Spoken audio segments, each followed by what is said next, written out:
Hi, and thanks for logging on to the Daily DVAR HALACHA. And here's a brand new HALACHA for you. And it's for Thursday, the 19th day of July, the 7th day of Av. More things that you're not going to be allowed to do on the day that we commemorate the fast of the 9th of Av, which will be this Sunday. You're not allowed to say, hi, good morning. All those big kind of hellos of the morning. Sheila Shalom, it's called, a big, big greeting of how are you. We don't really do that on the day of Tisha B'Av because we're mourners and we just feel too sad to be engaged in that kind of stuff. So if someone gives you a nice big hello, it would be most appropriate for you not to give a big answer. Of course, you don't want to embarrass the person who just gave you a big hi, how you doing? Hello, good morning, how are you? So you could just say, one of those nods that won't embarrass them, but they'll kind of realize, oh yeah, Tisha B'Av, something like that, just to, without admonishing the person, get the message across that, hey, cool it, we don't make such big greetings on the day of Tisha B'Av. When we answer our phones, a lot of us start with hello, and hello is a little bit of a greeting thing. So I've seen people who pick up their phone and they just say Tisha B'Av.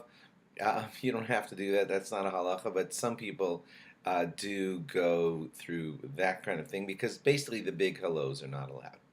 You're not supposed to send gifts to a person on the day of Tisha B'Av. If it's a poor person who needs your money for support, then you could give a poor person money, but generally we don't send gifts on the day of Tisha B'Av.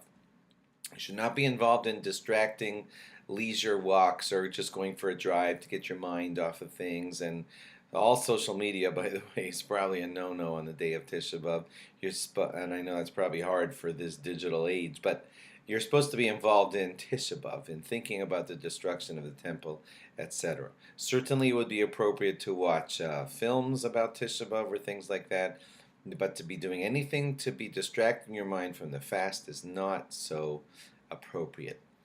Most of the laws that I'm talking about apply all day on Tisha B'Av. There's one or two that I can think of that only apply till midday on Tisha B'Av, and that's until Chatzos, that's the middle of daytime. Here in Baltimore, it's a little after 1 p.m.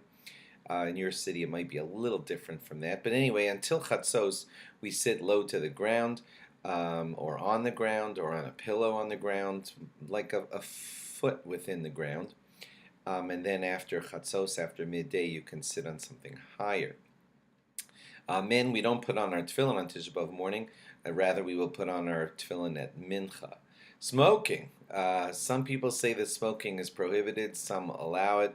If you do have to smoke, it's probably best to do that in private because it's a bit of a no-no on the day of Tisha B'Av. Thanks for logging on. Log on again tomorrow for more. Bye-bye.